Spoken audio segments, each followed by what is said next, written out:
retomando aqui, né? Já a primeira chamada de atenção. Menor. De 18 anos. Menor é desse tamanho, ó. O menorzinho tem o menor, tem o alto, né? O menor e o alto. Porque quando você pensa em menor como categoria de idade, né? Nossa, tá fazendo eco. Não quer fechar então? Quando você pensa em menor, né? Quem é o menor? Quem tem menos direitos. Então nunca fala menor, nem menor de 18. É criança ou adolescente. Criança e adolescente. Quer falar de 18? Aquele que tem menos idade do que 18 anos. O mais jovem de 18. Não fala isso. Criança e adolescente, né? Veio o ECA, trouxe a normativa. Quem que é criança? Até 12 anos. Quem é adolescente? Até 18. O que a nossa convenção de direitos da criança fala? Até 18 é criança. Então, para fins da convenção. Né? Mas usa sempre do ECA. Né? Mostra, além de você não estar cometendo uma gafe por estar falando algo impróprio, você ainda está prestando atenção no como isso foi estigmatizante e está tendo essa preocupação. O examinador vai com certeza chamar atenção se você não se cometer esse deslize. Aqui no intervalo a gente estava conversando um pouco sobre essa questão das drogas, né, de como que dependendo do momento histórico, determinada droga é legalizada porque ela é interessante, outra não é, coisa e tal. E falamos também sobre a questão de como muitas vezes as drogas entram no sistema prisional por via de funcionários que trabalham ali. Né? E aí eu gostaria de indicar para vocês essa obra aqui do Erving Goffman, que ele é um sociólogo, né, falecido já, talvez vocês tenham visto já o nome dele na aula de criminologia, que ele foi uma das pessoas que contribuiu para a parte do Labeling Approach. E o Erving Goffman é um sociólogo e ele tratou sobre as instituições totais. Instituições totais, lembra que eu falei? Aquele lugar onde você fica, dorme, come, né? Manicômios, prisões e conventos.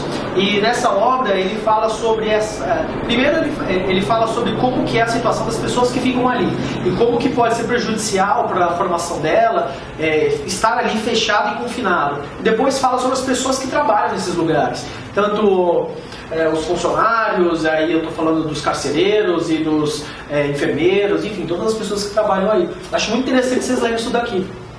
E sobre essa questão de como entra a droga, foi feito um estudo que está no site da Defensoria, caso vocês queiram ver, em parceria do Núcleo de Situação Carcerária com a Ouvidoria Geral, exatamente uma pesquisa para tentar saber quantos entorpecentes, quantas armas são encontradas nas revistas vexatórias que são realizadas com os visitantes, então dentro das vaginas, dos ânus das pessoas, e quanto que foi encontrado em revistas periódicas com os presos de drogas e entorpecentes. E eu não me recordo agora a porcentagem, mas o número de drogas e armas que foram encontradas com os visitantes foi ínfimo, se comparado com o número de entorpecentes e armas encontrados com os presos. O que significa que, apesar de todo esse tratamento vexatório feito nos visitantes, não são os visitantes que levam esse tipo de substâncias para os presos. Se leva em pequena porção. Quem leva mesmo são outras pessoas.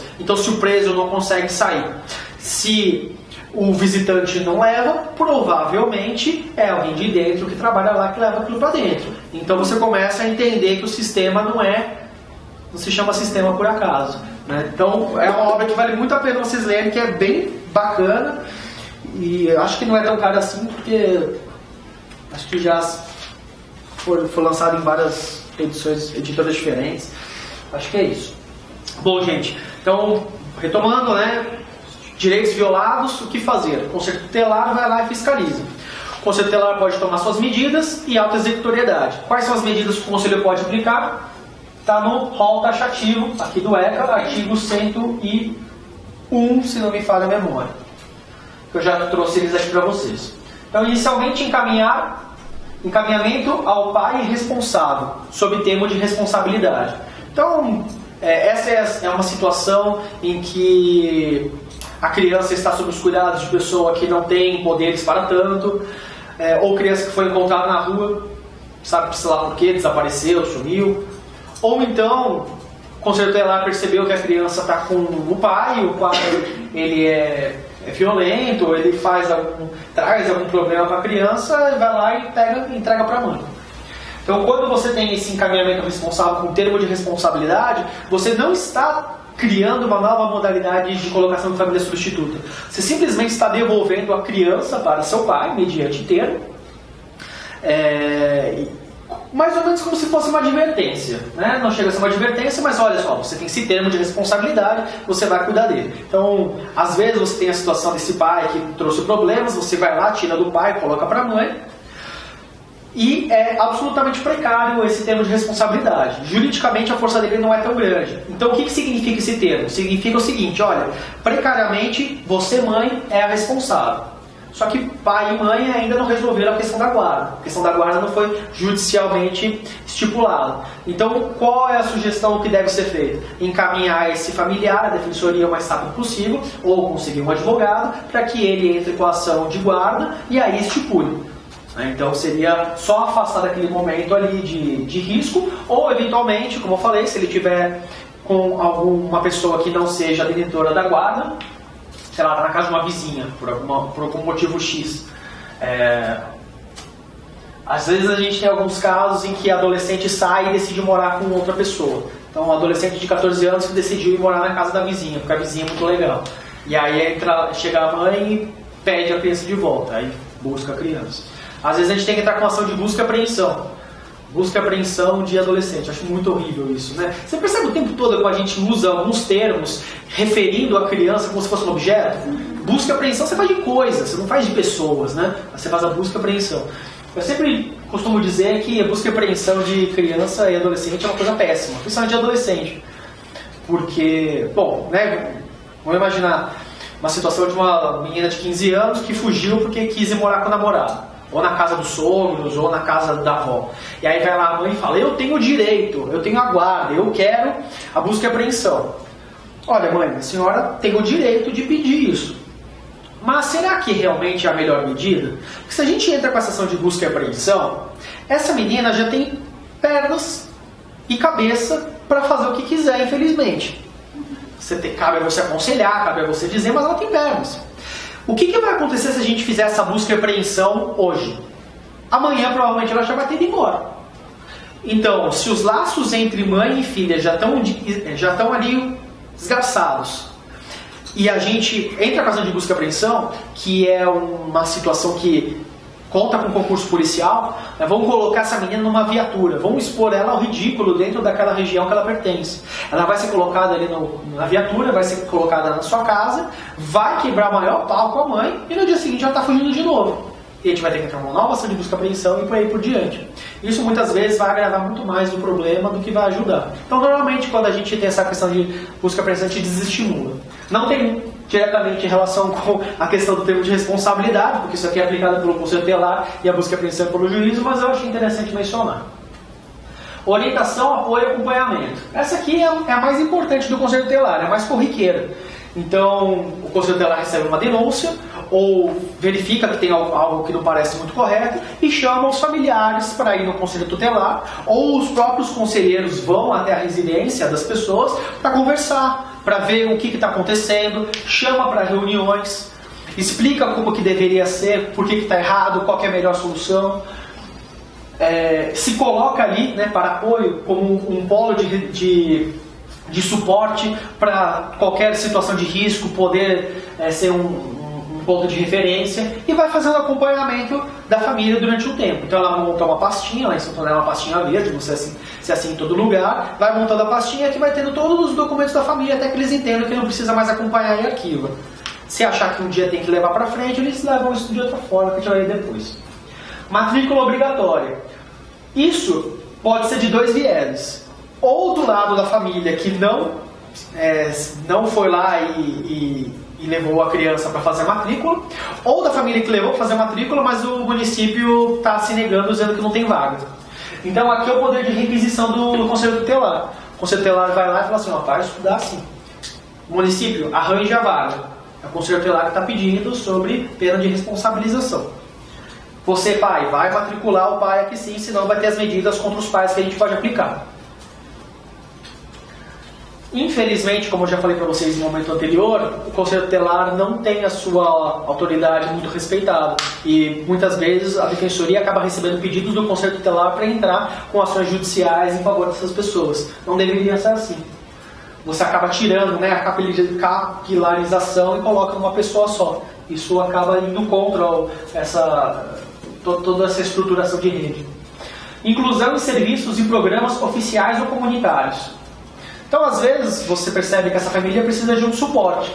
E você pode ter tanto serviços que sejam oficiais, ou seja, do município, quanto serviços que sejam da sociedade civil, que por meio de organizações está vinculado à prefeitura, ou então que seja alguma referência que seja positiva. Então, os serviços que sejam do próprio município, a gente já viu alguns serviços socioassistenciais na aula passada, pode ser referenciamento do CRES, ou então referenciamento do CRAS para poder pedir um benefício, para poder melhorar a sua condição de vida. Ou então, em algum serviço que seja comunitário, de novo lá tomando o exemplo de Santo André, nós temos uma organização que se chama Centro Social Leandro Hesse, que é totalmente feita pela sociedade civil e que basicamente é composta de técnicos, né, por, salvo engano, uma assistente social e 5 psicólogas. O que esse grupo faz? Esse grupo ele serve para auxiliar as famílias em conflitos internos que eles têm. Então, conflitos intergeracionais, entre os pais, com os filhos, alguma situação de não estar compreendendo. Eu não quero dizer a criança que está mal educada, né? Mas assim, situações de conflitos familiares em geral. A gente pode referenciar eles aí, eles fazem um acompanhamento também, podendo conversar, fazer o serviço de psicologia e também o serviço social. E alguns outros serviços comunitários também, né? Você poderia colocar igrejas e algumas coisas do tipo. Aí eu já não acho tão interessante porque você acaba... o conselho tutelar ele não é do município, nem do estado, né? Ele é autônomo. Mas quando você acaba indicando uma igreja ou outra, eu acho que há uma ingerência aí também de crenças, então eu acho um pouco invasivo. Mas às vezes você tem algumas comunidades, organizações religiosas que são muito atuantes e elas acabam dando um bom suporte para as famílias também. Principalmente em questão de doação, de objetos que elas precisam. Requisição de tratamento médico. A mesma coisa que a questão da matrícula obrigatória. Bom, o estudo é obrigatório, todo mundo tem que estudar. A saúde, ela não pode ser obrigatória. Ninguém pode ser obrigado a ter saúde. Você não soca a goela abaixo saúde nas pessoas. Mas você pode obrigar que o Estado e o município, né, cumpram. Então, aqui você obriga a criança a estudar. Aqui você obriga só o Estado e o município a fornecerem o serviço médico.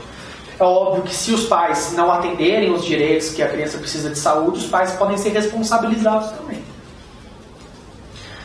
Auxílio, orientação, tratamento em relação a álcool e outras drogas, né? Sempre lembrando que álcool é uma droga. Então, como historicamente, né, as pessoas têm dividido, então sempre esse ou é muito interessante a gente lembrar.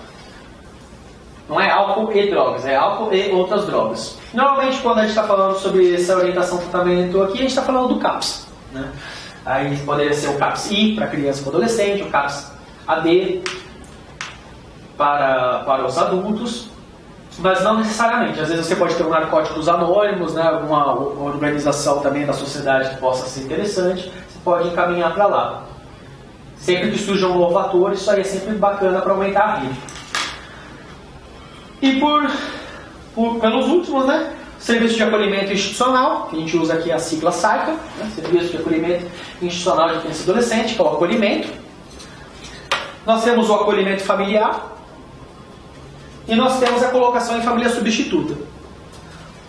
Esses que tem bolinha aqui, que é o colocação em acolhimento familiar e colocação em família substituta, são os únicos dois que o Conselho Tutelar não pode aplicar. Todos os outros o Conselho Tutelar pode. Sendo que, com relação ao SAICA, a gente precisa ter em mente que, como regra, o Conselho Tutelar não pode fazer o acolhimento institucional. A regra é que acolhimento institucional, por conta da quebra de vínculos, pelo rompimento ou pelo menos o desgastamento dos vínculos familiares, só por determinação judicial. Conselho Tutelar só pode fazer o acolhimento no serviço de acolhimento institucional emergencial, naqueles casos de maus tratos e de abuso sexual que tiver ali na frente dele. Lembra que a gente tinha conversado? Que em casos emergenciais, qualquer um do povo poderia fazer, mais ou menos um paralelo como o Conselho Tutelar e a polícia. Se tem uma situação de flagrância, você pode até entrar na casa da pessoa. Você não pode entrar na casa da pessoa se não tiver um mandado judicial como regra. Mesma coisa, o Conselho Tutelar não pode realizar acolhimento como regra, mas se tiver numa situação ali de maus tratos, de abuso sexual, que seja imperioso, que você afaste da família, o Conselho Tutelar pode fazer. Familiar, o Conselho Tutelar não pode fazer de jeito nenhum, porque primeiro que você tem que ter o acesso ao cadastro das famílias que estão dispostas a receber as crianças e adolescentes. Então, se tem que ter esse cadastro, poxa, como é que você vai sair fazendo? Não tem como. E família substituta, você precisa de procedimento contraditório para poder dizer que essa família não tem condições, e aí você suspende, destitui do poder familiar e assim por diante. É comum esse familiar? Não, não é comum. Por vários motivos que a gente já vai falar, e eu vou falar já agora mesmo. O acolhimento familiar, a meta dele é ser uma forma menos prejudicial do que o acolhimento institucional. E por que isso? Porque quando você tira a criança do seu núcleo familiar, isso gera uma violência contra a criança. Então talvez, se você coloque essa criança numa outra família para fazer o papel de acolhimento, isso possa ser menos violador de direitos para a criança, porque ela vai continuar numa estrutura de pai, mãe, tia, numa casa, não vai ter trocentas pessoas ao seu lado, você não vai ser visto só como mais uma, você vai ter uma atenção especializada. Então, o acolhimento familiar, ele surge como uma alternativa menos danosa à criança e ao adolescente. Só que não é assim que ele funciona, infelizmente. Porque, na verdade, o acolhimento familiar ele tem várias nuances que eu acho que ele pode ser visto até como mais prejudicial. Primeiro de tudo, pela situação das famílias que recebem a criança.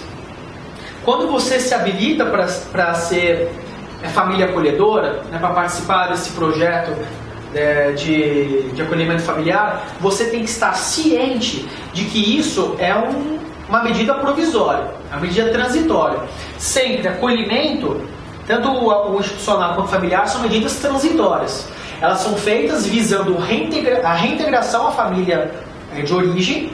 Lembra a família de origem, né? Tem a família natural, a família extensa. Visa sempre a reintegração à família de origem e, excepcionada, vista que não tem nenhuma possibilidade disso, colocação em família substituta. Então nunca uma criança ou adolescente tem que ficar aqui pro resto da vida. É sempre provisório.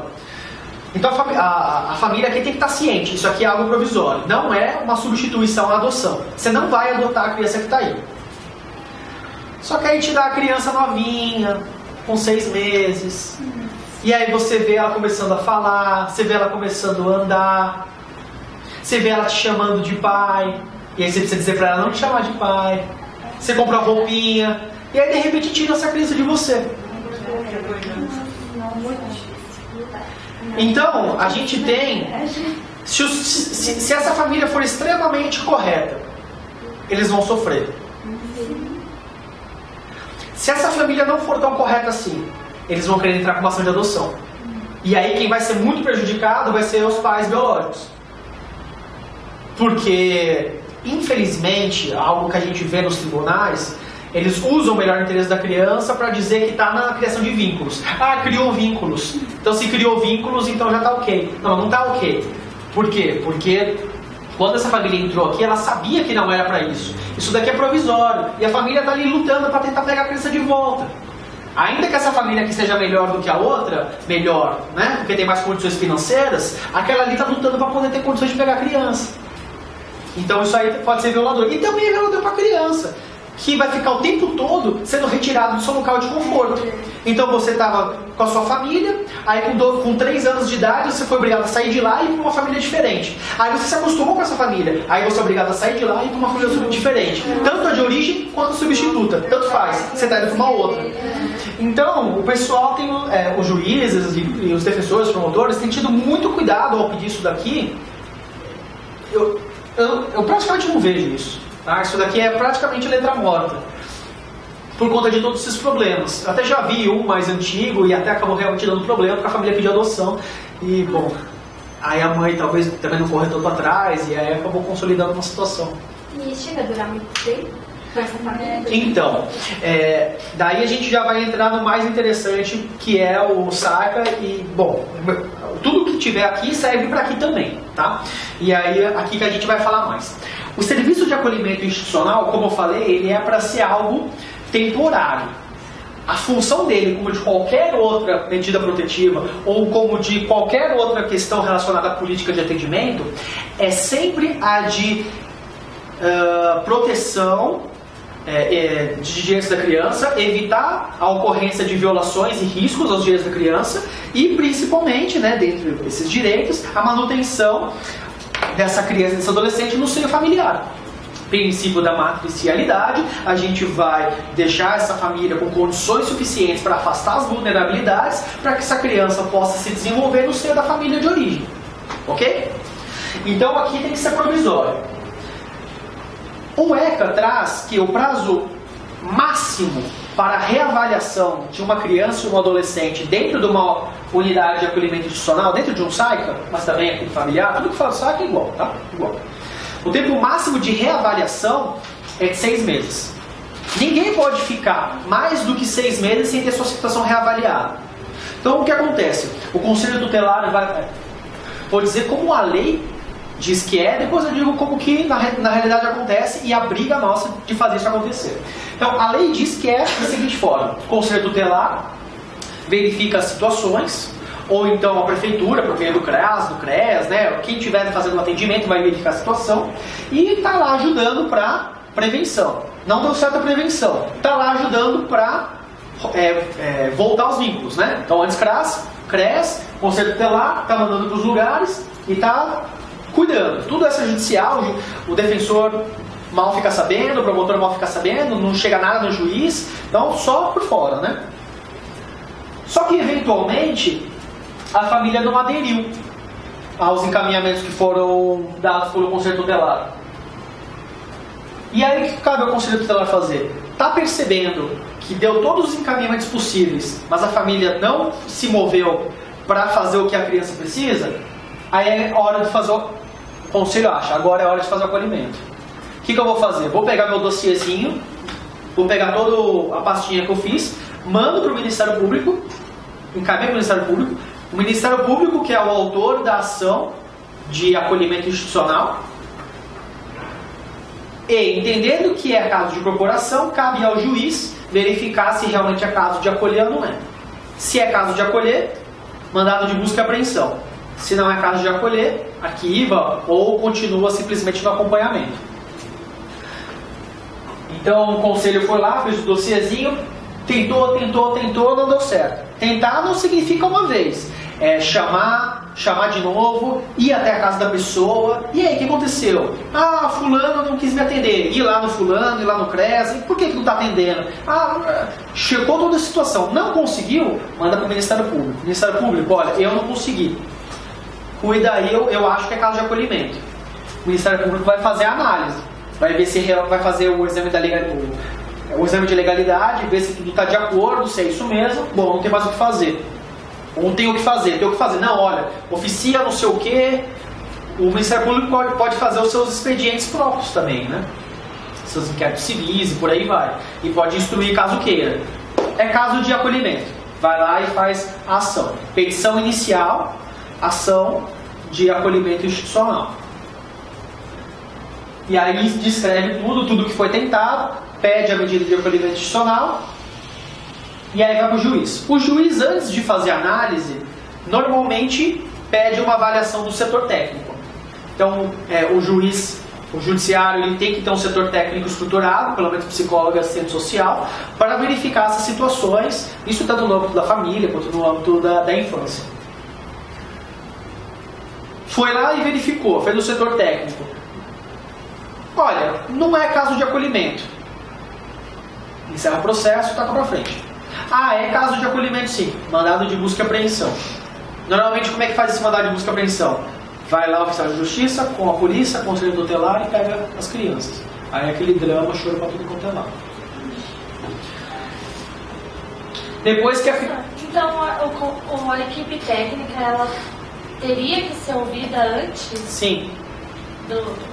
Sim. A equipe técnica sempre tem que ser prestigiada. Lembra que eu falei quando a gente estava falando da resolução? Mas na prática... Funcionando? Eu falei como é.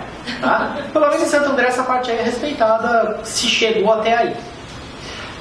Daí como é que procede?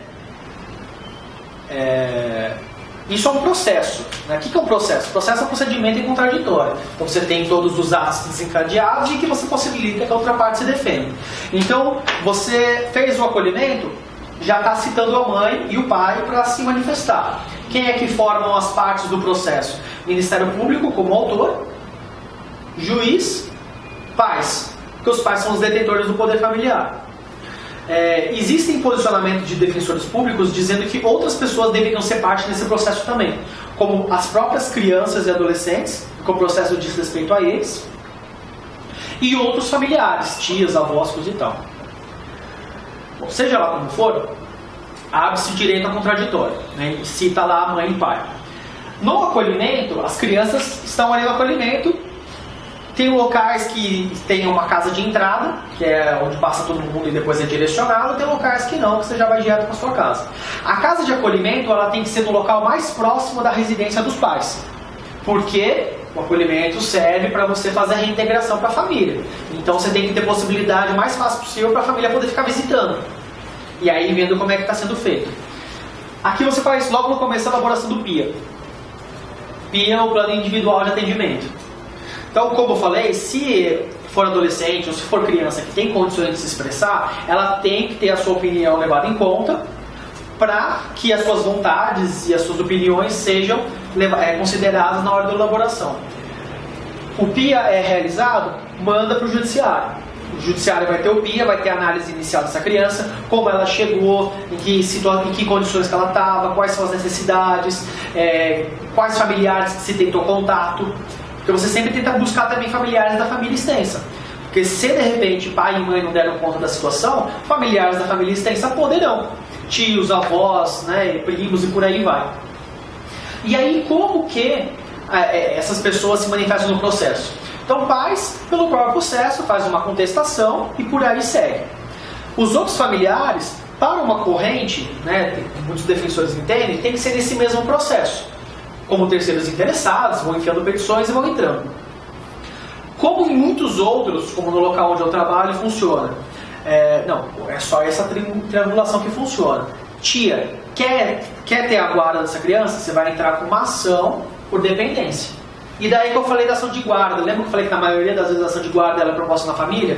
Porque você está discutindo entre um e outro. Você não pode dar guarda para um vizinho, porque o vizinho não é detentor do poder familiar. Né? Não existe isso. Ou você dá para uma pessoa estranha a tutela ou a adoção. A guarda tem que dar para alguém que seja da família. Então, para você dar a guarda para alguém que não seja o pai e a mãe, não pode ser na hora da família. Porque você está dando para um terceiro. Então esse terceiro vai entrar com uma ação de guarda, só que não vai entrar na família, porque o juiz da família não vai saber o que está acontecendo na infância. Então você vai entrar com a ação de guarda por dependência na vara da infância e juventude. Essa é a hipótese mais comum de ação de guarda na vara da infância e juventude. Então quando vocês virem guarda, né, as 3 modalidades de colocação em família substituta, adoção, tutela e guarda. Quando vocês virem guarda como colocação em família substituta, vocês estão vendo exatamente isso. Então é um tio, é um avô, é uma tia-avó que está entrando com a ação de guarda no processo da infância e juventude por apenso, né, conexão, e pedindo a criança para si. Por que isso é uma colocação em família substituta? Porque se fosse só o pai brigando com a mãe, a família é a mesma. Né? Lembra que a gente falou que a família natural é composta pelos pais e seu filho? Né? Então essa aqui é o núcleo, é a família natural. A família extensa, eles já chamam de... seria também uma possibilidade de família substituta. Porque aí já criaria novos vínculos, até o tio pode adotar também, mas a gente vai mais pra frente. Então, pai e mãe, como é que entra no processo? Por meio de contestação. Por questões de fato, questões de direito, que eles vão poder alegar. Outros familiares, tem gente que entende que pode entrar imediatamente como terceiro interessado, e tem gente que acha que você tem que fazer isso à parte por guarda, por conexão. Isso depende muito da vara? Então, infância, infelizmente, é muito complicado, porque a gente fala sobre a evolução histórica dentro da juventude e a gente quer frisar muito para vocês não usarem o termo menor, para vocês não utilizarem alguns termos antigos. Não é por mera frescura, é porque realmente carregam um estigma muito pesado. E, infelizmente, né, nessa etapa menorista, na etapa da situação irregular, você tratava a criança e o adolescente como objetos. E falei das medidas protetivas, que você podia acumular uma com a outra, porque está sempre no interesse aqui. Ok. Tudo certo quando você chega até aqui. Porque aqui você está falando só coisas que acrescentam. Aqui você está rompendo vínculos familiares. Então aqui não é tão legal assim você ficar aplicando indiscriminadamente. Enquanto aqui você não precisa de procedimento em contraditório, porque o próprio Conselho Tutelar aplica imediatamente, aqui você precisa de processo. Então, até pouco tempo atrás, em alguns lugares eu acredito que ainda aconteça isso, apesar do EC da nossa Constituição, você tinha muitos procedimentos verificatórios. Esse nome procedimento verificatório, ele desperta assim, atenção nos casos cíveis de infância, que são esses casos de acolhimento institucional, onde você não realizava um processo, mas estava apenas um procedimento. Né? Ou seja, faltou a parte do procedimento em contraditório, faltou a parte contraditória. Então você fazia toda a sua aplicação de medida protetiva sem necessariamente dar contraditório para as partes. Então o pai e a mãe não eram citados. Quanto mais humilde a família, mais provável de estar aqui nessa situação. Porque você não vê filho de gente bacana que bate nos filhos, né, indo parar pelo Conselho Tutelar. Você vê gente miserável. Então, muitas vezes, quanto mais miserável é a pessoa, menos ela conhece seus direitos, menos ela sabe que a defensoria existe, menos ela sabe como que ela vai atrás. Então, como eu falei para vocês, teve um caso de uma haitiana que ela achava que o filho dela estava morto, porque ninguém falava a língua dela. Então, antes, pouco tempo atrás, 5 anos atrás, era muito comum você ter isso. Uma defensoria aqui que foi brigando em São Paulo. Não sei como é em outros estados, se a realidade é parecida ou não, até imagino que seja. Mas procedimento verificatório. Conselho, como que se fazia muito na prática, em alguns lugares ainda faz. Então, o Conselho Tutelar é o responsável aí pela aplicação das medidas. Está escrito no ECA que o Conselho Tutelar pode aplicar o acolhimento. Não é mentira, é verdade, está escrito. Só que você tem que ler com os outros dispositivos. Dizem que a medida de acolhimento só pode ser dada pelo juiz com provocação do Ministério Público. Né? Mas se você pegar isolado o artigo que fala que o Conselho Tutelar pode aplicar a medida de acolhimento, você vai achar que pode aplicar em todos os momentos. Quando na verdade só pode aplicar em medidas emergenciais. Então alguém fala, não, eu posso, está escrito ali no ECA. Vai lá e faz o acolhimento em qualquer caso. Em qualquer caso que eles acham que precisa. Faz o acolhimento. O acolhimento ou o Conselho Tutelar manda essa informação para o juízo, que instaura o procedimento de ofício. Ou seja, não tem parte, não tem autor. Juíza instaura o procedimento de ofício, então apenas com a informação do Conselho Tutelar. Manda para o Ministério Público. O Ministério Público vai lá antes de mandar para o Ministério Público, a juíza recebe, primeira coisa que faz, ratifica o acolhimento realizado. Manda para o Ministério Público. E aí o Ministério Público sai tocando.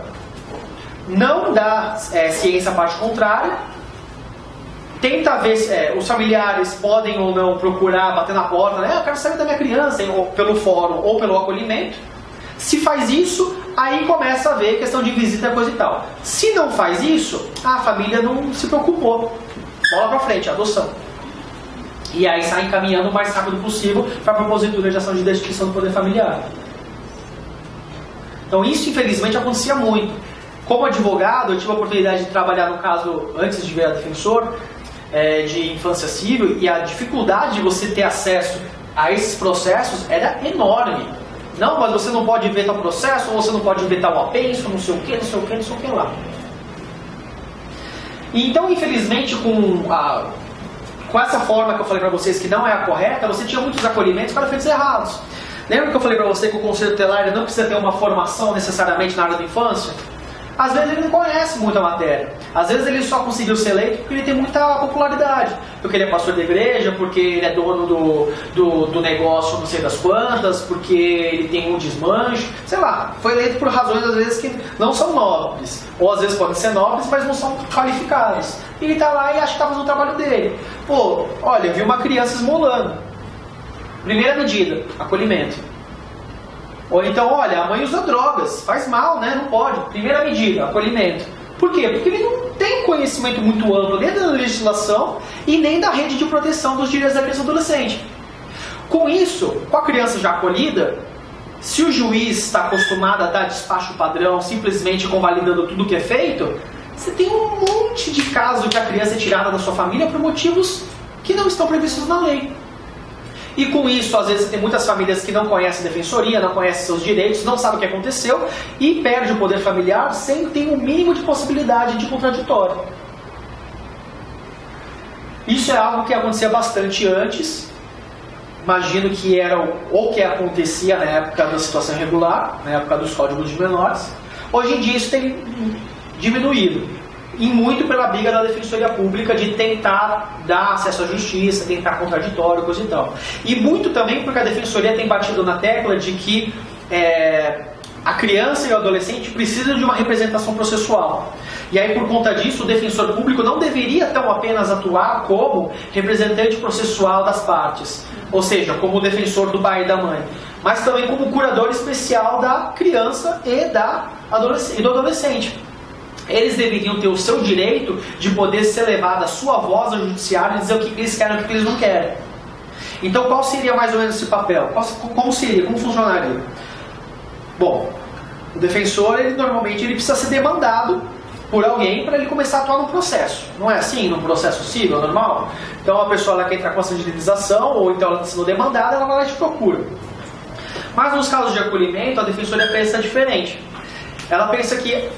Lembra que eu tinha falado, na outra aula, que a defensoria não atua só para os necessitados econômicos, mas para os necessitados organizacionais, ou seja, aqueles que estão em outras situações de vulnerabilidade? Então é a pessoa que está presa, ninguém pode ser processado sem um advogado, ainda que você não contrate ninguém, ainda que você seja o Eike Batista e não contrate um advogado, vai ter que ter o defensor fazendo a defesa do cara. A mulher é vítima de violência doméstica, a criança acolhida, as coletividades em geral, né? Não é porque tem uma pessoa com condições financeiras numa coletividade que você não vai defender os interesses da coletividade. Então, da mesma forma, a criança que ela está acolhida, ela está com uma situação de vulnerabilidade organizacional. Ela não consegue se organizar sozinha, ela precisa de alguém que ajude.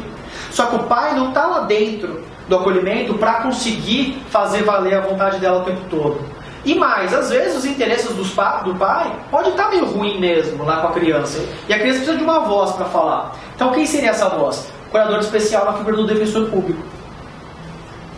Só que infelizmente essa tese ela não tem vingado no STJ.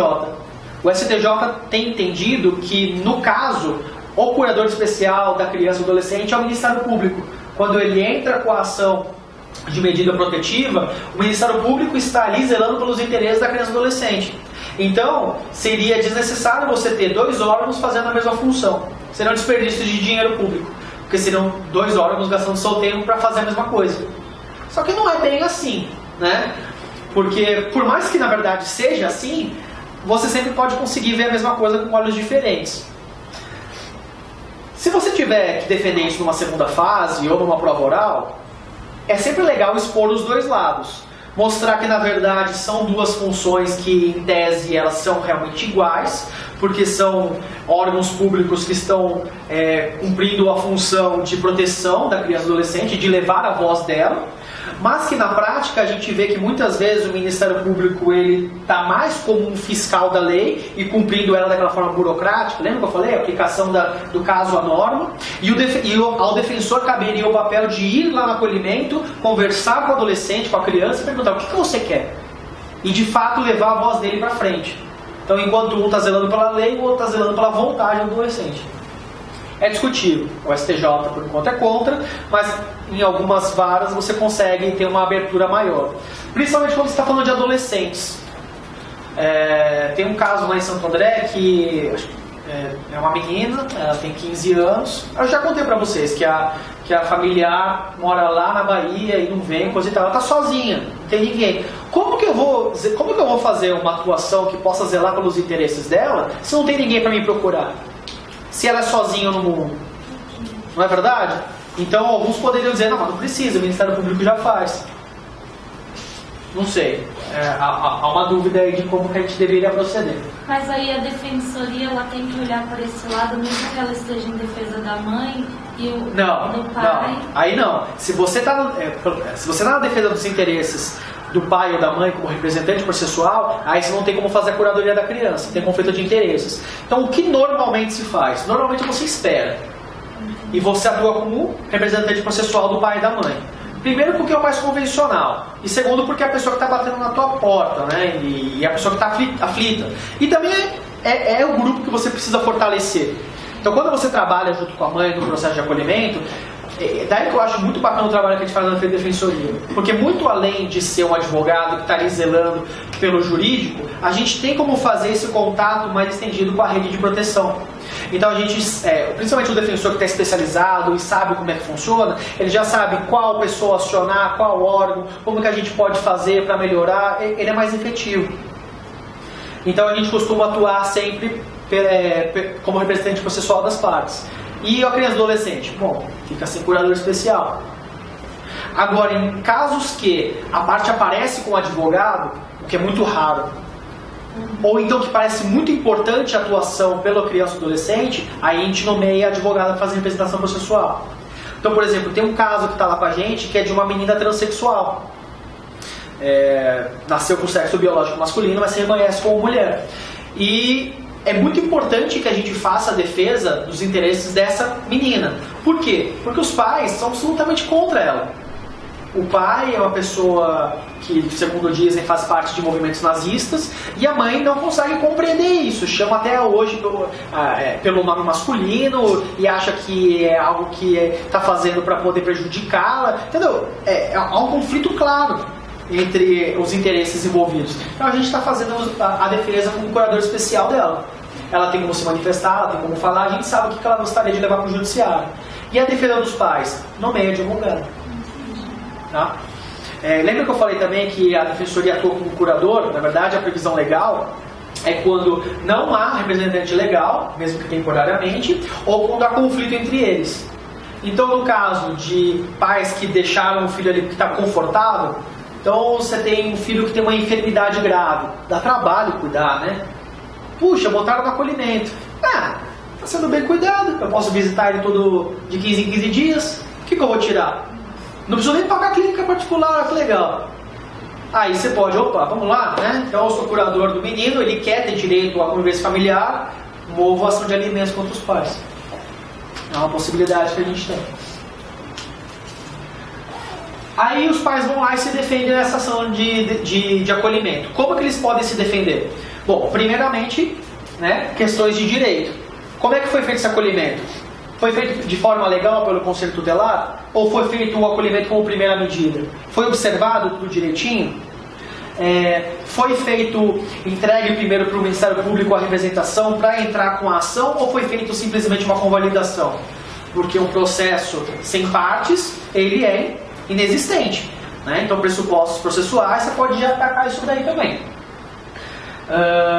Outra coisa que às vezes os juízes fazem. Então, tem aquele despacho padrão dizendo que convalidou o acolhimento feito pelo Conselho Tutelar.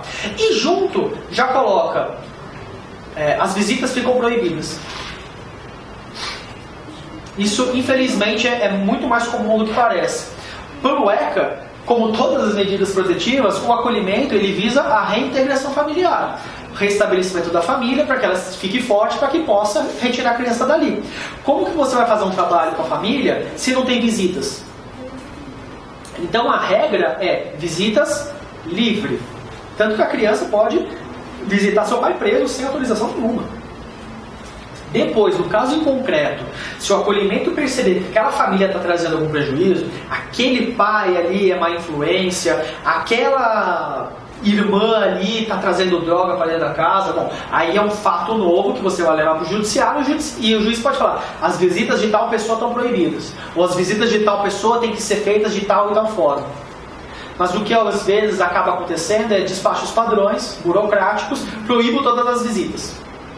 Por quê? Porque primeiro eu isolo, o pensamento do juiz, primeiro eu isolo, porque essa família ali não estava dando proteção, por que eu tenho que confiar nela? Para depois fazer estudo social com o setor técnico, se aparecer algum interessado, né? Se não aparecer interessado nenhum, para fazer estudo com o setor técnico. Se o setor técnico dizer que faz bem para a criança esse familiar chegar perto, aí eu autorizo para esse familiar. Percebeu a inversão?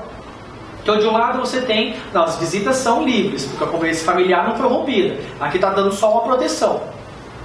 E depois, no caso em concreto, a gente pode tirar quem não está sendo bacana. E do outro lado, ó, ninguém pode visitar. Mas se você provar que é bacana, eu deixo você visitar. Ou seja, o familiar precisa começar a fazer prova de que ele pode. Às vezes, para isso, 2 meses se passaram. E a criança está ali 2 meses sem ver a mãe. Às vezes, imagina a criança é recém-nascida, precisa do aleitamento materno.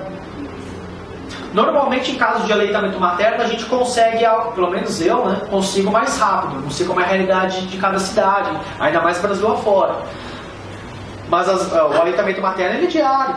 A mulher presa tem direito de ficar junto com o seu filho. Né? Quanto tempo será que não vai demorar do acolhimento para que um juiz rápido consiga liberar? Porque para o juiz ser rápido, primeiro precisa ter o pedido da defensoria. Como é que a defensoria vai ficar sabendo que esse caso existe? Eu vi um caso que foi acolhido no hospital. Nasceu. Então, infelizmente isso também acontece. Tipo, parece assim que quando é bebê é tudo muito rápido, para não criar vínculo e para conseguir logo uma assim, adoção. Normalmente as pessoas têm a ideia de que um processo de adoção... o processo de adoção deve ser a parte mais bonita do judiciário, porque, quem é contra a adoção? Ninguém é contra, né? Só que, infelizmente, normalmente por trás de cada história de adoção tem uma história de violência. Então, assim, 95%, até mais, 97% dos casos de adoção tem uma história triste em relação aos seus pais. Às vezes o pai realmente deu, né? Como eu falei, tem caso de estupro que, eu não quero essa criança, vai me trazer, né? Mas são raros. A grande maioria tem história de violência por detrás com a família e sua família de origem. Então é por isso, né, casos como a gente está falando agora, que a defensoria, ela faz questão de dizer que tem sim como atuar diretamente nos interesses da criança e do adolescente, mesmo se os pais não procurarem. Porque às vezes você fica sabendo que uma criança ou adolescente foi acolhido pela rede. Então alguém que te contou do CAPS ou do CRES, só que ninguém veio te procurar ainda, por desconhecimento ou porque está numa situação muito precária. Se você, defensoria, já fica sabendo disso e já mete uma petição ali dizendo que você vai atuar pela criança e que ela tem direito a disso, daquilo, você está agilizando o processo. E você está facilitando que o trabalho seja realizado. Agora, se você tem que esperar que a família te procure para poder começar a andar, poxa, às vezes você já perdeu ali tempo demais. Então, essa é a razão pela qual, uma das razões principais pela qual a defensoria ela quer fazer parte dos processos, nem que seja como curador especial. Isso que você falou sobre tirar a maternidade, infelizmente acontece bastante também. Então aparece aquela mãe que não fez pré-natal, ou a mãe que fez uso de drogas durante a gestação, ou uma mãe que tem um histórico anterior de crianças que foram tiradas dela. Só que isso é você violar de morte, né, o direito da mãe a ser mãe. Porque vamos supor, né, uma situação em que realmente os pais deram razão para crianças serem acolhidas. Você acolheu 3 crianças lá atrás dela, né, foram para a família substituta, não sei o quê. Só que essa mãe ela não se realizou como mãe, porque as crianças foram tiradas dela. Porque talvez naquele momento ela não tivesse organizada para poder dar o amor, o carinho, a atenção, a guarda, o sustento que precisava. E ela quer ser mãe agora. Só que ela já está sendo olhada com desconfiança pela rede. Essa aqui é aquela família. Família Araújo. Essa daí, já fica de olho, hein? Quando sair, vai direto para o acolhimento. E com esse preconceito que às vezes os atores da rede vão criando, você acaba tendo dificuldades de conseguir fazer com que essa mãe possa exercer a sua maternidade. Ou pai, a paternidade, ou assim por diante. Aqui é muito focado na mãe. Porque o pai muitas vezes vai lá e some. Ou está preso. Tem muito pai preso. A gente fala que o aborto do homem é legalizado, né? Mas o aborto da mulher ainda não. Então o serviço de acolhimento institucional é isso. Ele tem que trabalhar dentro do período que a criança ou adolescente fica ali, tudo que a gente viu da rede socioassistencial, da política de atendimento, aqui tem que servir como uma UTI. Então os técnicos que trabalham na casa de acolhimento, eles vão fazer de tudo o possível para poder reerguer essa família, inclusive encaminhando para outros serviços e programas comunitários, e percebendo que existem déficits, vão fazer tudo possível para poder reerguer essa família. Reavaliação a cada 6 meses, então o acolhimento tem que mandar a cada 6 meses relatório para o judiciário, dizendo como é que está essa família, se tem condições, se não tem. E o prazo máximo que uma criança ou adolescente podem ficar no acolhimento é de 2 anos. É o prazo máximo. Ou com aquela família também. Isso, tudo que eu falar aqui para a SAICA eu estou falando para familiar. Salvo em casos excepcionais, onde a permanência da criança ou do adolescente no acolhimento vai atender melhor os seus interesses, ao melhor interesse da criança. Assim, como regra, vocês têm que pensar, o máximo é 2 anos. Deu 2 anos, a família não está ok, não está perfeita, mas assim, também não está, também não tem nenhuma das possibilidades de destituição do poder familiar. Dá para fazer o acompanhamento dessa família pela rede socioassistencial com essa criança junto à família. Bom, desacolhe. Devolve a criança, devolve o adolescente para a família. Ou, melhor ainda, né? Antes desse período, a família está ok, está ótima. Ou então, olha, as questões que existiam, que foram informadas, nem são verdadeiras. Né? Desacolhe antes, bora para a família. Agora tem alguns casos que vai passar de 2 anos e não tem o que fazer, vai passar de 2 anos. Então você tem a adolescente que foi acolhida. A adolescente foi acolhida lá com 15 anos porque a mãe espancou ela. Então a mãe espancou ela saiu correndo, ela foi para o conselho tutelar e falou: eu quero ser acolhida. Bom, fez o acolhimento ali, coisa e tal. E a mãe sumiu da vida. Ou outro motivo ainda, os pais morreram, não tem ninguém. E, bom, 15 anos, quem é que vai querer adotar um adolescente com 15 anos? Muito raro, muito raro. Eu vi uma vez uma adoção de uma menina de 15 anos, e era linda. Única vez que eu vi. Então, assim, esses casos em que você já tem uma adolescente que não está mais em faixa de adoção, ou que tem uma complicação grave, como um autismo severo, uma deficiência mental, que tem mais dificuldade de ser adotado, essas pessoas vão ficar ali. Até que idade mais ou menos eles adotam o adolescente? Então, eu não me recordo direito, mas me parece que tem a diferença de adoção tardia, né? Se eu não me engano, a adoção tardia já é com 3 anos. Eu não tenho certeza, mas eu acho que é isso, é bem novinho, assim. Não ser difícil ter. Olha, não é impossível, tá? Tem bastante gente que ainda adota, mas assim, a partir dos 8 anos começa a ficar difícil. Porque com 8 anos, 7, 8 anos, a criança já consegue dizer: eu não quero, né? Já tem as vontades dela. Então, às vezes, você tem que, às vezes a criança, o adolescente não quer ser adotado. Então, vamos supor, essa adolescente de 15 anos que eu falei, não tem parentes, ou a parente que existe abandonou ela, não quer mais saber da vida, saber dela. Ela não quer ser adotada, não quer uma família. E aí, o que você faz com um adolescente desse? Vai ficar até os 18 anos. Por quê? Porque o melhor interesse da adolescente vai ser permanecer além dos 2 anos. Senão essa adolescente vai para a rua.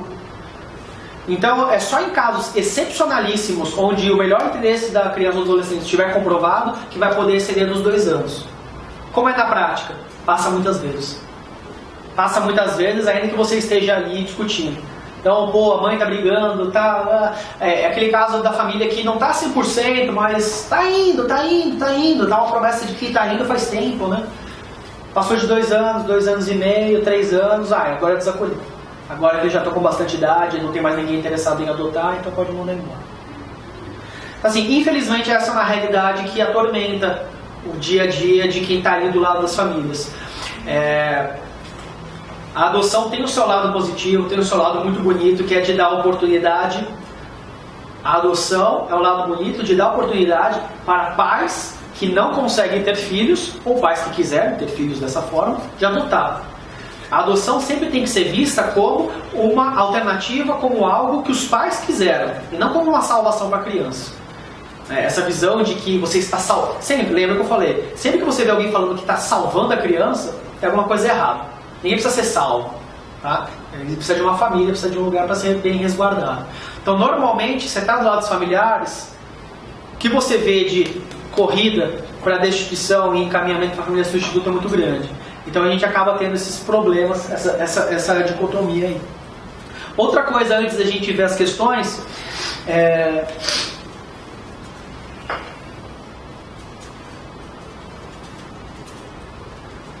Ixi, tem tanta coisa para falar ainda. Vou falar bastante na próxima aula. Nos 18 anos, que tem feito isso, né? Tchau. Aí bola pra rua, não tem nada, não tem nada. É por isso que cabe ao acolhimento tentar fortalecer essa adolescente o máximo possível para que ela possa por si só depois dar conta das suas coisas. Trabalho, programa. Isso. Então, assim, eu conheço um caso que quando ele completou 18 anos, teve que sair, aí só conseguiram vaga no abrigo, no albergue. Pra ele morar lá. Pra ele morar. Então, aí normalmente... chegou com toda a inocência do abrigo, roubaram as coisas, tudo que ele tinha, tudo, a vida dele levaram no primeiro dia, porque ele estava acostumado num abrigo onde ele deixava em cima da cama. O termo abrigo você não usa mais, tá? Acolhimento institucional. O termo abrigo ele veio cueca, mas mudaram tudo em 2009. Acolhimento institucional. E aí passou um tempo ele foi se unir com o grupo que mais aceitou ele, que eram usuários de droga. Então, normalmente quando o adolescente está para completar 18 anos, 16, 17 e não tem perspectiva de desacolhimento, o trabalho do acolhimento deixa de ser de reintegração de família ou preparação para família substituta e passa a ser de fortalecimento de emancipação. Então buscar cursos profissionalizantes, o local onde ele possa ir morar depois, focado na emancipação do adolescente. O problema é que a maioria dos SAICAs eles são relacionados a organizações, né? Não governamentais, é muita parceria. Então fica muito dependendo de quem está ali à frente daquele trabalho para fazer esse trabalho de fortalecimento com o adolescente. Se é uma pessoa que está ali só para receber o salário dela. Mas é por isso que servem os órgãos de fiscalização, né? Cabe ao CMDCA e ao Conselho Tutelar fiscalizar se a ONG que está cuidando da aplicação das medidas protetivas é boa ou não é. O Conselho Tutelar, às vezes, ele é muito afastado da realidade. O CMDCA é muito mais. É verdade. Mas em cidades menores, porque São Paulo é uma loucura, são 9 milhões de pessoas. Em cidades menores isso acontece. Em Santo André, a gente teve... são 8 casas de acolhimento que a gente tem lá.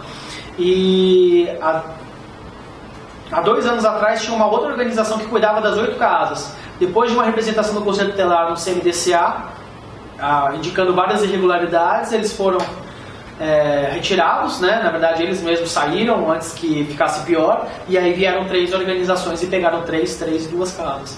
Então, funciona em alguns lugares, né? A gente tem que sempre tentar fazer a realidade chegar o mais perto possível do que o legislador tentou. A gente percebe que o ABC está muito mais avançado nessas questões. Serviço de defesa da mulher, acolhimento das crianças. Tudo isso a gente percebe que São Bernardo, Santo André está muito mais avançado do que ali. Estamos fazendo um bom trabalho. É verdade. Gente, deixa eu fechar, senão vocês vão brigar comigo que eu estou ficando depois do horário. Provimento 32 do CNJ. Caiu no edital aí de vocês em São Paulo. Acho que caiu no de Paraná também. E é uma normativa bem interessante. Ela dispõe sobre as audiências concentradas. Lembra que eu falei para vocês que o prazo máximo de reavaliação da medida de acolhimento é de 6 meses? Então, esse provimento diz o seguinte, que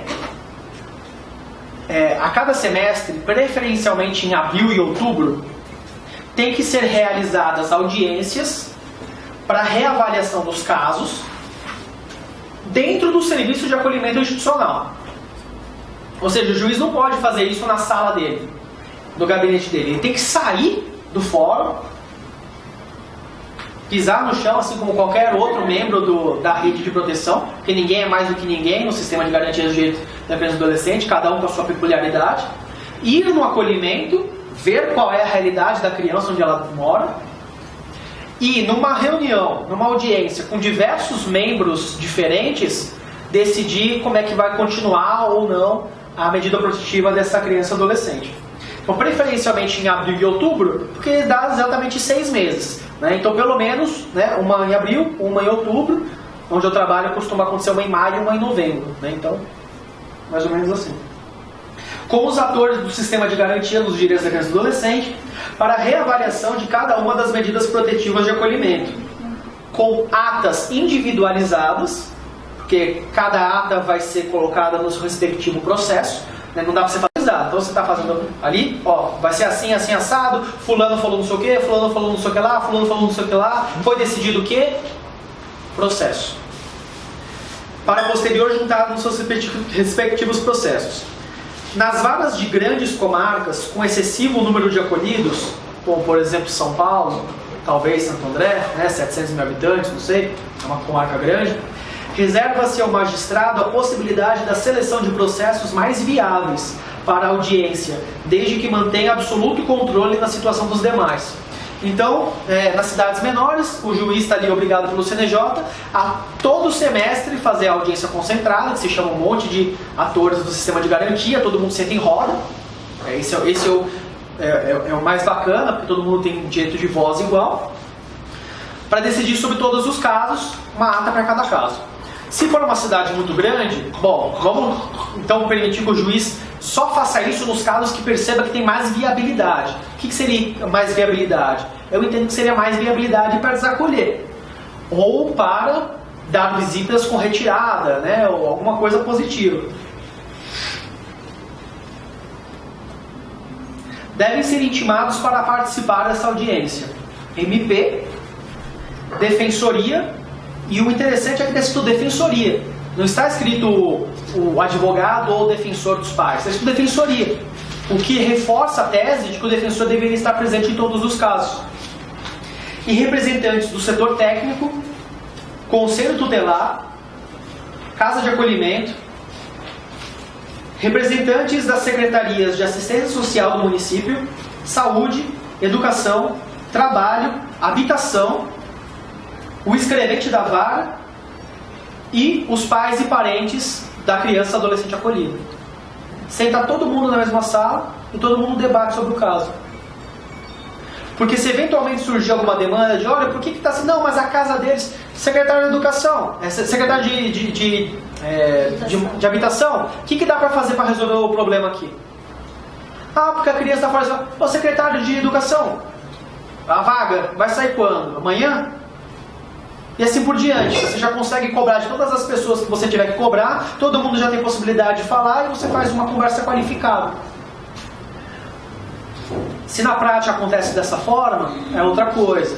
Principalmente um juiz que vem com um ranço mais autoritário, tem dificuldade de sentar numa roda com as pessoas e de achar que todo mundo tem a mesma voz. Continua sendo aquele sistema presidencialista. Eu deixo você falar quando for a sua hora e fala só pelo quanto que eu quiser. Em alguns lugares não chamam todas as secretarias, chamam só quando achar que tem alguma pertinência. Só que às vezes surge um negócio no meio, né? Você não pensou nisso antes. O setor técnico, em Santo André, nunca vai. Nem conselho tutelar. É importante o conselho tutelar ir, porque se o conselho tutelar faz a parte do atendimento inicial, seria importante ver o que está acontecendo depois, até para saber as consequências do que ele tem feito. No caso de criança e adolescente acolhida há mais de 6 meses, constatando o juiz que há, no caso, excesso de prazo, ou seja, só se passou de 6 meses e o juiz achar que não tem jeito. Tem que ser sempre fundamentado com o posicionamento do setor técnico. Sempre tem que ter parecer técnico para dizer quando não tem jeito, quando tem que ir para a família substituta. Então, no caso de criança e adolescente acolhido há mais de 6 meses, constatando o juiz que no caso há excesso de prazo e que não houve propositura de ação de destituição do poder familiar, a gente usa a sigla ADPF. Você que confunde às vezes do processo constitucional, né? Mas para facilitar, só entre nós aqui, ADPF. Deve o juiz remeter os autos ao Ministério Público para manifestação expressa sobre tal situação. Caso o MP entenda pela não propositura da ação e continuar o processo de acolhimento, pode o juiz remeter cópia dos autos ao Procurador-Geral de Justiça para eventual reexame, em analogia ao artigo 28 do Código de Processo Penal. Essa é um dispositivo que eu acho absolutamente descabido, porque você tira do Ministério Público a autonomia, né, de ser o autor da ação e de ser o fiscal da lei e de ser o protetor dos direitos da criança. Isso tira a imparcialidade do juiz, porque afinal das contas você já está pré-julgando, né? É como se fosse uma sobreposição de saberes. Mesma crítica que se faz no CPP a esse artigo, você pode fazer aqui também. Mas todo o resto é muito interessante, porque tenta trazer para um âmbito horizontal o debate, colocando sempre no foco o melhor interesse da criança. Beleza? Eu tenho alguns slides para a gente fazer umas questões. Onde é que eu posso... Alguma dúvida aqui? Tá. Na próxima aula eu vou retomar algumas outras coisas, porque tem bastante coisa para ser falado sobre o assunto. Vou falar sobre os princípios. Primeira questão que nós temos aqui, todas tiradas de provas da Defensoria. Essas são de São Paulo e Paraná. Analisa as afirmações abaixo sobre o sistema de garantias de direitos da criança e do adolescente.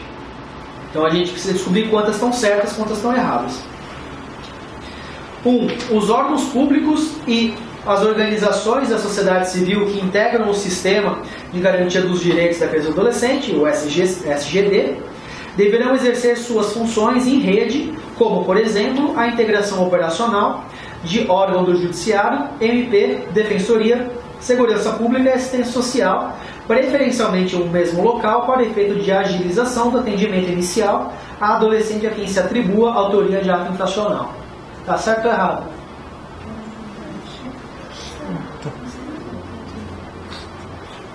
Quem acha que está errado, por que acha que está errado? Eu acho que está errado. Por quê? Porque as organizações da sociedade civil, elas integram a promoção e não a defesa, que seria o MP, Defensoria. Não sei se eu entendi errado. Então, se vocês pegarem a literalidade do ECA, é exatamente essa a turma que está prevista ali como sendo a rede destinada para os atos infracionais. Lembra que eu falei que o CONANDA estipula regulamenta a rede de proteção, mas que ela não criou, porque já veio com o ECA antes, pelo menos uma delineação? Então no ECA você já tinha uma delineação tanto da rede civil quanto da rede infracional. E a rede infracional é exatamente essa que o ECA coloca. Então quando a gente está falando aqui sobre sistema de garantia de direitos, a gente não está falando sobre aquele eixo específico de defesa. A gente está falando sobre todos, tanto de defesa quanto de promoção, quanto de fiscalização. Então quando a gente fala de sistema de garantia de direitos, são todos.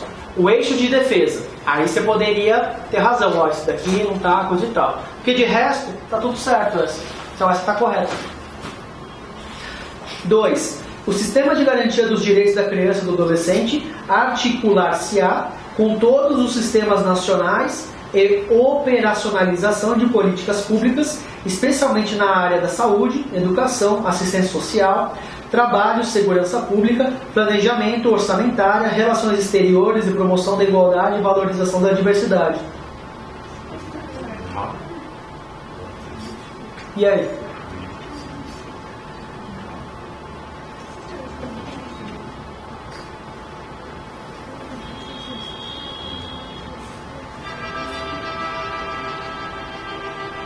E aí, tá certo ou tá errado? Acho que tá certo. Aparentemente está certo também, né? Não tem nada que desqualifique ela. E a 3. Consideram-se instrumentos normativos de promoção, defesa e controle da efetivação dos direitos humanos da criança e do adolescente as normas internacionais não convencionais aprovadas como resoluções da Assembleia Geral das Nações Unidas a respeito da matéria.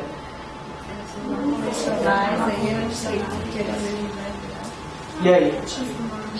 Essas não convencionais. Não convencionais significa que o Estado não ratificou.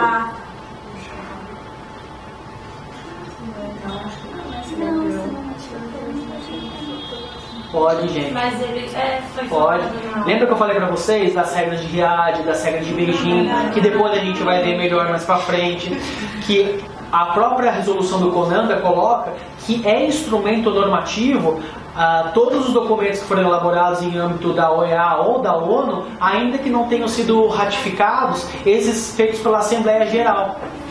Porque são os entendimentos de como a ONU vê que tem que ser dada atenção às crianças e adolescentes. Então, se você faz parte da ONU, você tem que aceitar aquilo.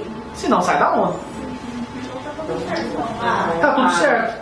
Letra A. Difícil tá tudo certo, né? Pois é. Pegadinha mesmo, até eu ia ficar, nossa. Eu excluí a freia, né? Professor, é porque parece que tem que internalizar, nesse caso, o entendimento majoritário, que quando se trata desses entendimentos da ONU, vai ser automático pelo artigo da Constituição? Você tem um instrumento normativo que fala isso. Você tem a resolução do CONANDA. E o CONANDA é o responsável pela elaboração das normas gerais. Então, ainda que você não tenha nada na Constituição, nada numa lei dizendo isso, como é justamente o CONANDA que regulamenta essas questões e o CONANDA está ali para atender o melhor interesse da criança e do adolescente, seria um contrassenso você desrespeitar a resolução do CONANDA. Então, se o CONANDA é o órgão máximo do sistema de garantia dos direitos da criança e do adolescente, por que questionar essa normativa do próprio CONANDA? Né? A gente sabe que as resoluções elas estão abaixo das leis e abaixo da Constituição, dos tratados e tudo mais. Só que, se é algo que está trazendo mais direitos, não sei se vocês já viram em direitos humanos o princípio interpretativo pro homine. Então, tudo que você vier para poder aumentar o campo de defesa dos direitos da criança e do adolescente, dos direitos humanos, você tem que colocar em prática. Depois, se no caso em concreto isso é avaliado ou não, bom, tem gente que acha até agora que tratado é meramente uma recomendação. Então, é a função do defensor público brigar pela efetivação da norma do CONANDA. Tá bom? Lei 12.010 de 2009, conhecida doutrinariamente como a Lei Nacional de Convivência Familiar e Comunitária. Lembra que eu falei na aula passada? Lei da adoção? Então é essa, Lei de Convivência Familiar. É considerada a maior reforma do ECA, incorporando novos princípios, procedimentos e institutos. Com relação a eles, é correto afirmar que a criança ou adolescente que estiver inserido em programa de acolhimento familiar ou institucional terá sua situação reavaliada no mínimo a cada 6 meses. Cabendo aos dirigentes de entidades que desenvolvem os programas de acolhimento familiar ou institucional a remessa à autoridade judiciária do relatório circunstanciado acerca da situação de cada criança ou adolescente acolhido e sua família. Tá certo ou errado? Tá certo. Na prática, na vara de é 6 meses mesmo. Não, é 6 meses. Alguém acha que tá errado?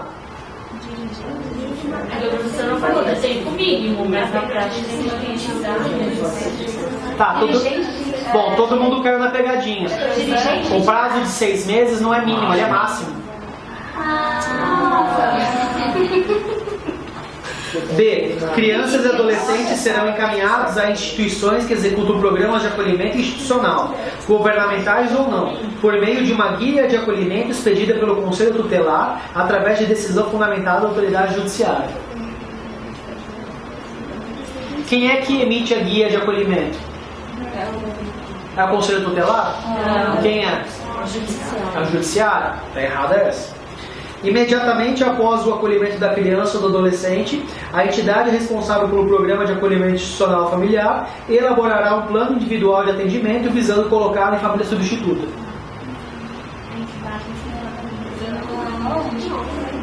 O que está errado aqui?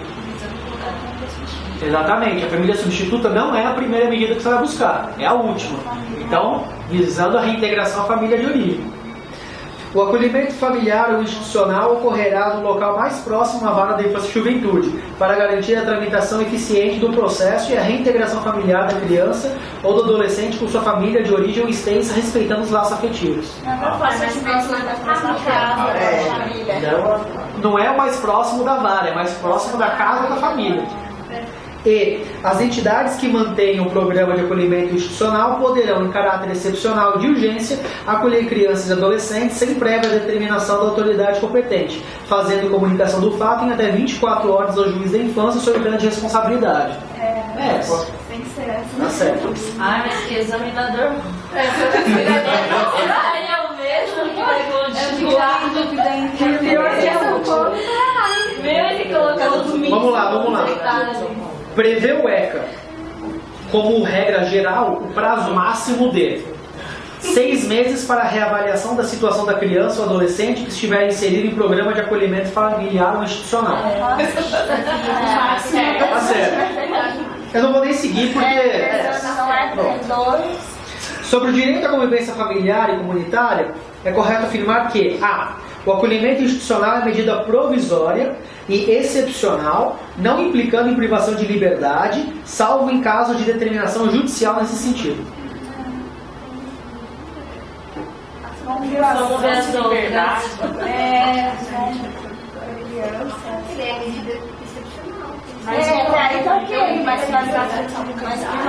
Gente, acolhimento é privação de liberdade? Não. Acolhimento é proteger, né? Como é que você entra no acolhimento que te vende proteção e te deixar preso lá dentro? Não pode, né? Então, acolhimento não pode ser privação de liberdade. B. A permanência da criança e do adolescente em programa de acolhimento institucional familiar será reavaliada a cada 6 meses, não podendo superar o prazo de 2 anos, salvo comprovada necessidade.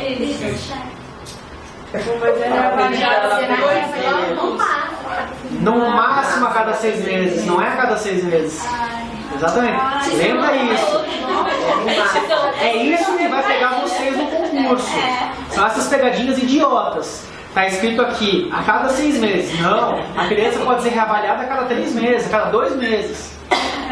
C. A suspensão do poder familiar será decretada em procedimento contraditório, exceto em caso de maus tratos, quando será possível a instauração de procedimento não contencioso. De jeito nenhum, né? A pessoa maior de 18 anos é assegurado o direito a conhecer sua origem biológica, inclusive com acesso irrestrito ao processo no qual a medida de adoção é aplicada. E a última, a família natural prefere a substituta e essa, por sua vez, a extensa. Não, nada a ver, né? Nada a ver. Fica feito nessas pegadinhas. Diante do caráter excepcional e provisório da medida protetiva de acolhimento, o CNJ editou recentemente o provimento 32, que é o que eu acabei de falar para vocês, visando garantir a realização dos eventos conhecidos como audiências concentradas. Essa normativa estabelece recomendação para que os processos referentes à medida de proteção sejam autuados em apenso, a eventual ação de destituição do poder familiar, adoção ou outros procedimentos com rito próprio, a fim de possibilitar uma análise pormenorizada da situação do infante.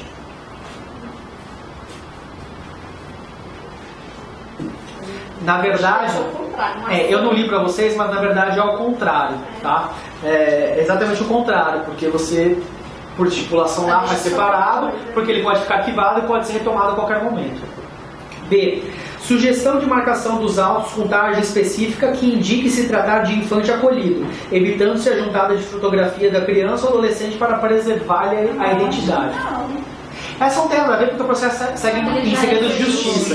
E muito pelo contrário, a resolução fala que seria bom se tivesse foto. Segredo de justiça, não tem o que prejudicar. C. O dever que os magistrados realizem as audiências concentradas anualmente, sendo facultativa a realização em intervalos semestrais, desde que a entidade cumpra as exigências do ECA. É a cada 6 meses. A reavaliação é no máximo a cada 6 meses. Como que o provimento pode dizer que é a cada ano? Não, está errado. O dever de se lavrar atas que discorram sobre a realização das audiências concentradas, arquivando-as por unidade de acolhimento, facultando-se a instalação de um único processo de acompanhamento em caso de comarcas de pouco fluxo, e caso a gerência das unidades pertencer à mesma entidade governamental ou não governamental. Uma ata para cada processo individualizado, exatamente. Então, por fim, recomendação ao juiz para que encaminhe cópia dos autos ao procurador-geral para reexame nos termos do artigo 28 do CPP, quando o promotor entender pela manutenção do acolhimento. É essa. E por final, e ainda me faltando 1 minuto, Analise essas assertivas. Se estão corretas, né? Visitas de criança e adolescente ao pai ou à mãe privada de liberdade independem de autorização judicial, seja do juízo da infância, corregedor da unidade prisional. Tá certo, não precisa de autorização de ninguém. 2. A criança deverá estar acompanhada do seu responsável legal para realizar a visita na unidade prisional. Sempre sozinha, a criança sempre sozinha. Olha, a gente vai ver aí nas questões, eu considero essa correta, mas a prova deu essa como errada. Mas eu considero como correta porque criança tem que estar acompanhada. É que é o seguinte, lembra que tem a questão das viagens, autorização para viajar? Uma criança não pode ir até comarca contígua? Por que ela não poderia bater lá e falar, eu quero visitar meu pai? Eu acho que é por isso que ela está errada, entendeu? Porque se é uma visita, assim como em qualquer outro lugar, sim, é no estabelecimento prisional, poderia ser na casa do avô. E ele pode ir em comarca até contígua, ele poderia ir sozinho. Acho que está aí a sacada da questão, mas é meio duvidosa essa. Aqui no edital, o gabarito falou que precisa. O gabarito falou que está errada essa, que não precisa de autorização. 3. Em caso de acolhimento institucional, é de responsabilidade da entidade responsável pelo serviço acompanhar a criança ou adolescente nessas visitas. Diz o ECA que sim, diz o ECA que o acolhimento tem que acompanhar. Porque porque é o acolhimento que está ali fazendo o atendimento global. Então tem que fazer tudo que está lá. Então ela anula mesmo a 2. Porque mas os pais não precisariam, entendeu? Então o curador seria o responsável legal e não onde ela está acolhida. É que o pai pode ser o responsável legal. Então a ideia, pelo que eu entendi da questão, a interpretação que a questão deu é a seguinte: se a criança está acolhida, o responsável tem que ir junto, que é o acolhimento. Se a criança não está acolhida, não existe nenhuma previsão legal que diga que essa criança precisa ser levada junto por algum responsável. Entendeu?